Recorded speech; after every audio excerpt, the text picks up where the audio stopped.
So here we have the Volkswagen UP on a 69 plate.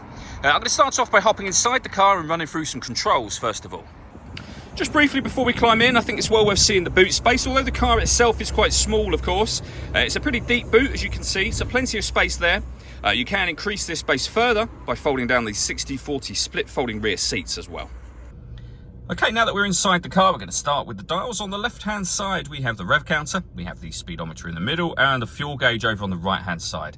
Also in the middle, you can see the digital readout for the speedometer being displayed there as well.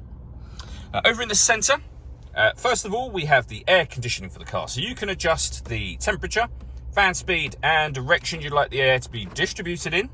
When you're happy with those settings, the air conditioning is off at the minute. That button turns it on and it's on when that light shows. Same button to turn it off, of course.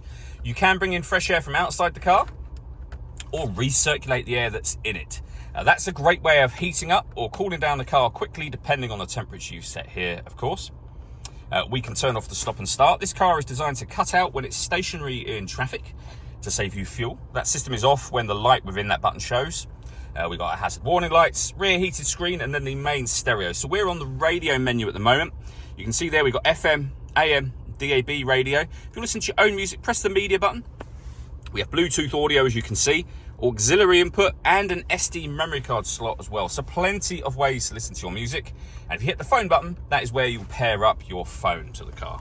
We have storage beneath that, a cup holder, 12-volt charging socket. This is where you can set the tyre deflation warning system up.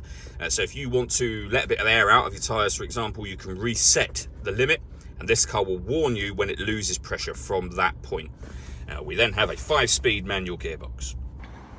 All that leaves me to say is thank you for taking the time to watch this video. If you'd like to come and see the car in person and have a test drive, please feel free to give us a call here at MJA Car Sales. We'd love to hear from you soon.